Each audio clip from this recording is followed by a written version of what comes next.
Oui. Et on arrive maintenant à creuser. Creuser, creuser. On a beaucoup parlé sur les rocs, creuser, creuser, creuser sur les rocs. Ça comprend quoi? Qu'est-ce que nous avons rassemblé dans ce qu'on a dit creuser, creuser, creuser et creuser encore jusqu'à poser le fondement sur le roc. Le premier creuset, je laisse Joël le dire aussi pour que ça soit pas un monologue de ma part. Ben, moi, je voyais ça dans le sens que, parce qu'on ne voulait pas rester, en tout cas, moi, je lui avais dit, quand on a eu le thème, j'ai dit, je ne veux pas qu'on reste juste dans la théorie, parce qu'on on a appris beaucoup de choses, la théorie, mais pratico-pratique, pour des gens qui veulent s'engager ou pour des gens qui sont déjà à l'intérieur et même des personnes qui sont presque à la sortie. Oui, parce que peut-être que certains sont presque à la sortie, un petit peu là dehors, s'ils sont en train de nous suivre maintenant. Ouais. Voilà, donc comment est-ce qu'on peut leur dire pratiquement creuser, ça veut dire quoi? Jusqu'à aller rencontrer le roc. Alors, moi j'entendais ça de cette manière qu'il faut s'examiner. Ce n'est toujours pas perdu parce que c'est vrai que ça peut être valable pour les fiancés. Il peut se dire, OK, c'est bon, parce que quelqu'un qui est marié, qui a peut-être 10 ans, 12, 15 ans, qui peut se dire, ah, mais est-ce que je peux encore m'examiner? Mais bien aimé, le travail n'est pas fini. Nous sommes encore là-dedans. Oui, et chaque jour, il y a toujours quelque chose à réparer, à améliorer. Un aspect. Voilà, qu'il faut travailler dessus. Donc, s'examiner et se connaître.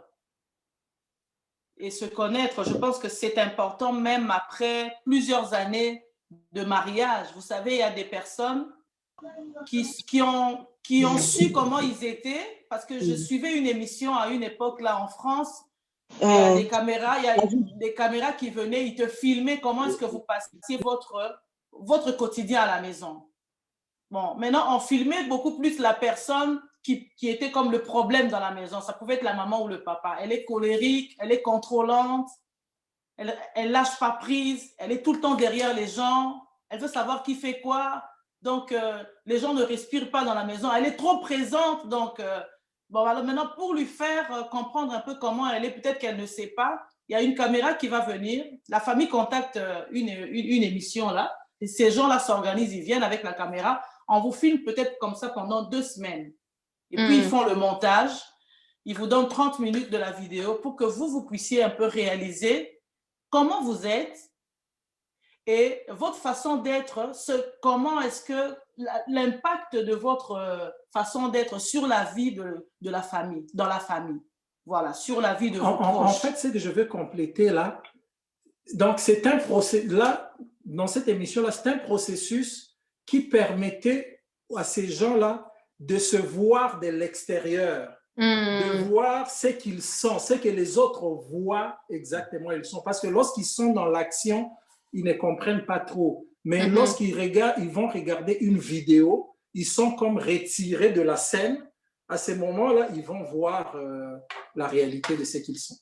Donc, c'est là, pourtant, c'était déjà un couple marié, ils avaient des enfants, je pense qu'ils avaient déjà comme 12 ans de mariage, et la dame s'est mise à pleurer parce qu'elle n'avait pas conscience qu'elle était comme ça.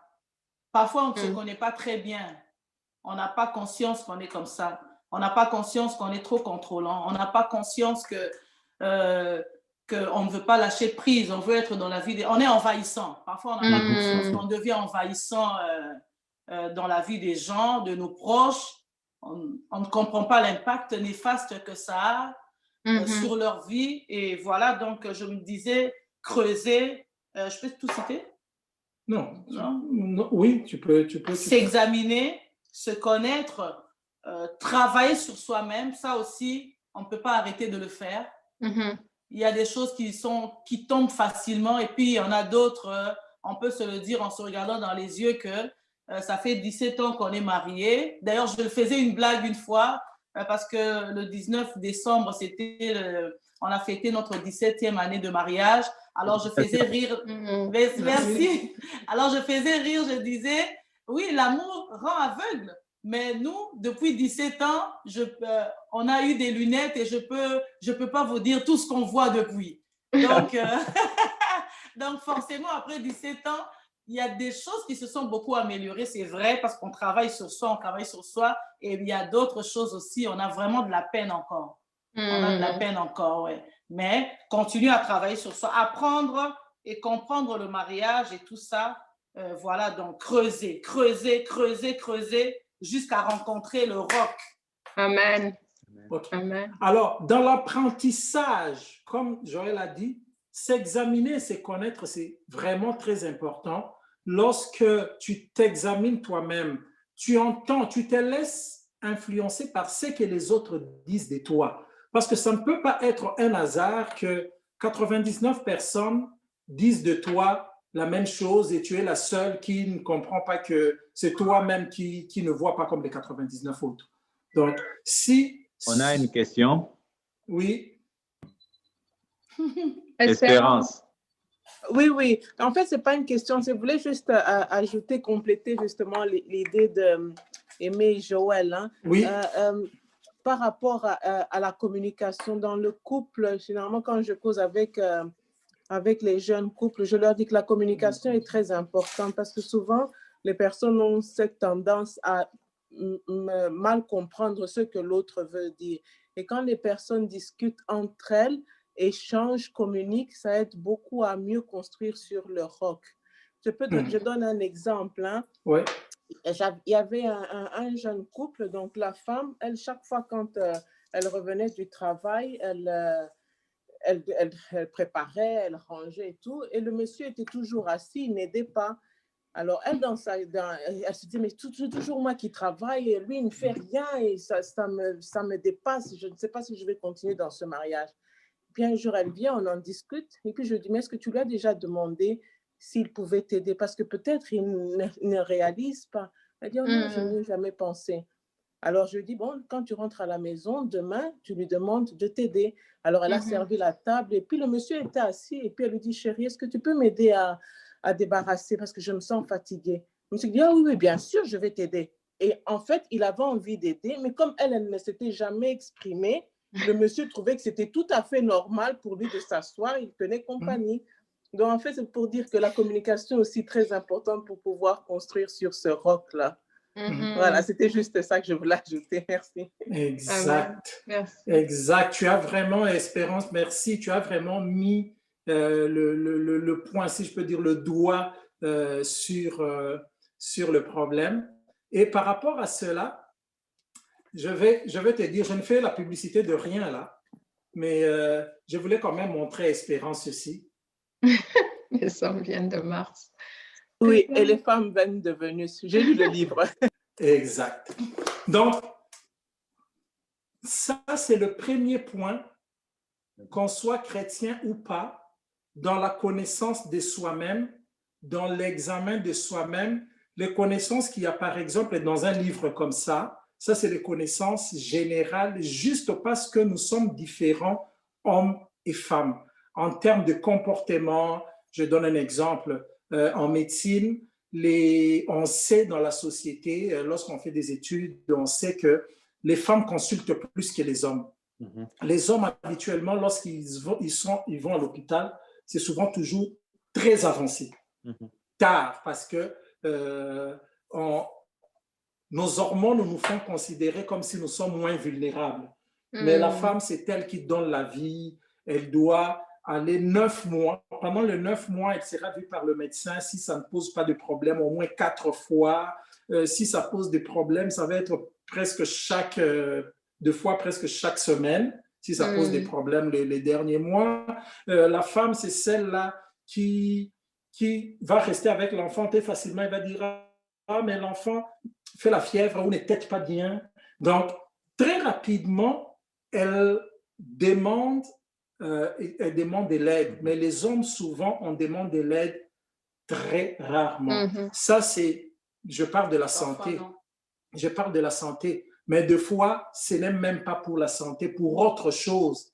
Dans une famille où les choses vont mal, dans un couple où les choses vont mal, la première personne à parler en dehors du couple, souvent, c'est la femme qui va en parler à d'autres personnes, à ses amis ou à ses, je peux dire, responsables, si elle est chrétienne, ou bien à ses collègues. C'est la femme qui va d'abord en parler, souvent. Mais l'homme, même lorsqu'il va rencontrer ses amis, il a des problèmes à la maison, il ne va pas en parler. Souvent, les hommes viennent en parler vraiment lorsque le fil veut se couper là. Tu vois, lorsque le fil devient très mince et ça veut se couper, qu'il commence à te dire, ah, mais tu vois, demain lundi, là, Joël a décidé de prendre ses choses et partir. Mais tu me dis demain lundi, mais on était avec toi pendant, ça a commencé quand? Ah, c'est depuis 5 ans. Ça, c'est les hommes. Mais tu vas voir que entre-temps, Joël en avait déjà parlé pendant les 5 dernières années, en avait parlé aux gens pour chercher de l'aide, et que l'homme considérait toujours, ah non, elle parle beaucoup. Les femmes, elles parlent beaucoup. Et puis, des fois même, les hommes, nous énervons là, des fois pour rien. Donc, s'examiner, c'est connaître, travailler sur soi-même, apprendre et comprendre le mariage. Donc, des livres comme ceci, des modèles et la communication, comme nous avions dit. La communication, c'est vraiment la base. Et dans ces livres, les hommes viennent de Mars et les femmes de Vénus. Tu lis ça, tu es femme ou homme, tu te retrouves, tu en ris même. Tu es en train de lire ça, tu en ris même parce que deux fois tu te retrouves, tu te dis, ah, ok, je donne un exemple. On avait partagé ça avec Joël et Emmanuel. Tenir compagnie, ça fait partie du plaisir des femmes. Donc, ça veut dire que la femme peut te raconter une histoire.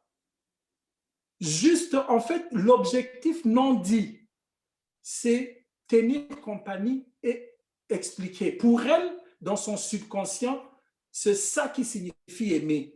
Je suis resté avec mon mari, nous sommes restés, je lui ai expliqué comment les choses s'est passées dans la journée. Mais pendant qu'elle parle, les messieurs trouvent que les détails, les hommes, nous trouvons que ces détails-là sont inutiles. Dis-moi tout simplement que l'enfant est parti à l'école et puis lorsque la femme est en train de raconter, l'homme va demander, et qu'est-ce qui est arrivé à la fin? Est-ce qu'il a obtenu ses points? Il veut qu'on arrive là et qu'on lui dise, oui, il a réussi. Pour lui, c'est fait. Mais non, elle veut expliquer qu'elle a obtenu ses points, mais tu réalises qu'on a fourni beaucoup d'efforts, il fallait pratiquer de 18h à 19h, et deux fois, elle raconte qu'à 18h à 19h, lorsque je pratique avec lui, c'est le même moment que je te prépare la nourriture, et aussi je fais... Mais cette explication-là ne veut pas sous-entendre que tu as dit que moi je ne m'occupe pas, toi tu fais 2 choses à la fois. Ça ne veut pas dire ça. Ça veut juste dire que je veux partager. Mais nous, les hommes, nous allons réagir par rapport à ça en se disant, donc tu me dis que je ne m'occupe pas. Donc ma réponse sera, bon, tu veux que je rentre comme moi je rentre à la maison à 18h, tu veux que ces jours-ci, je rentre à la maison un peu plus tôt pour t'aider, mais ce n'est pas ce qu'elle a demandé. Et ça, sans la communication, ça donne vraiment beaucoup de problèmes. Donc, creuser, on a vu, creuser. On arrive maintenant, lorsqu'on creuse. Donc, est-ce que quelqu'un peut creuser, comme on dit, pelleter dans la neige, creuser sans jamais atteindre le roc? Oui, si on creuse mal. Si on a la force d'un enfant, j'avais dit au début que le mariage, c'est une situation des personnes matures. Si on est encore immature, on va prendre effectivement la pelle des Dollarama, des jouets, et on ne pourra pas creuser. On peut déplacer du sable, mais on ne pourra pas creuser. Donc, lorsqu'on creuse, les gens matures, qui savent communiquer, qui se sont examinés, qui se sont mis à se connaître, qui ont travaillé sur eux-mêmes, qui ont appris à comprendre le langage du mariage. C'est quoi le vrai roc? C'est quoi le vrai roc?